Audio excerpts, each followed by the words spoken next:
বাচ্চার ব্যাংকের 1 টাকা 2 টাকার পয়সাগুলোও ছিল, 5 টাকা 10 টাকা নোটও ছিল, 20 টাকা 100 টাকা নোটও ছিল।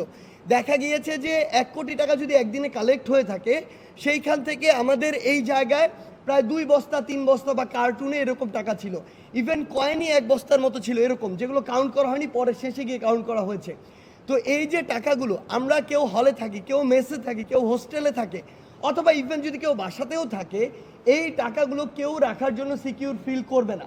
ইভেন এগুলো যদি কোনো কারণে একটি দুর্ঘটনা হয় বা টাকাগুলো চুরি হয়, এই টাকাগুলো দেওয়ার মতো তো তার সামর্থ্য নাই।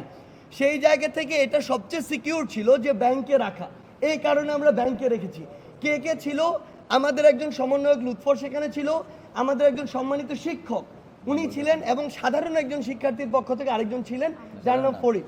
3 জনের সমন্বিত অ্যাকাউন্টে এই টাকাগুলো রাখা হয়েছে, যেগুলো এই রিপোর্ট ফাইলে ওনাদের সাইন রয়েছে ওই জায়গাগুলোতে। এরপরে যদি আপনি আসেন যে এই যে টাকাগুলো, আসলে এই টাকাগুলো এতদিন কেন দেরি হলো এই রিপোর্টটি প্রকাশ করতে, আপনারা জেনে থাকবেন যে আমরা 4 তারিখে আমাদের হিসাবটি বন্ধ করেছিলাম। 4 তারিখে যখন আমরা এটি বন্ধ করি, আমরা কিন্তু বিভিন্ন জায়গায় পরামর্শ নিয়েছি আমরা কিভাবে পুনর্বাসন প্রক্রিয়ায় যেতে পারি। আপনারা শুনেছেন যিনি অডিট অফিসার নিজেই বলেছেন 10 তারিখে তার নিকট যাওয়া হয়েছে। অর্থাৎ আমরা 1 সপ্তাহের মধ্যে কিভাবে আলটিমেটলি একটা স্বচ্ছতা জবাবদিহিতার জায়গায় যেতে পারি, মানুষের আস্থা ধরে রাখতে পারি, ওই প্রসেসে গিয়েছি। 10 তারিখে যখন গিয়েছি, আপনি তার কাছে আবার যদি চান আপনার প্রশ্ন করতে পারেন তার ব্যক্তিগত মাধ্যমে।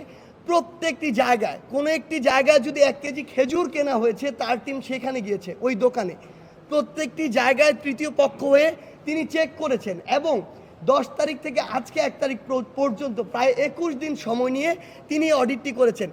আমরা যদি আমাদের জায়গা থেকে 10 তারিখে বসে এরকম একটি প্রেস ব্রিফিং আমাদের রিপোর্টটি দিয়ে দিতাম, আমরা কিন্তু দিতে পারতাম, কথা উঠতো না কেন দেরি হয়েছে।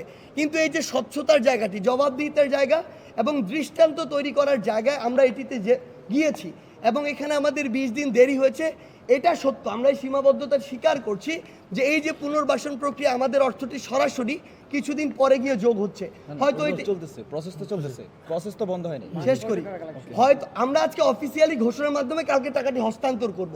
সরকারের ত্রাণ মন্ত্রণালয় বা সেই যে উইংটি রয়েছে, আমাদের টিম মেম্বারগুলো সেখানে রয়েছে, সেখানে কাজ কিন্তু চলছে। অফিসিয়ালি হয়তো কালকে হস্তান্তর করব।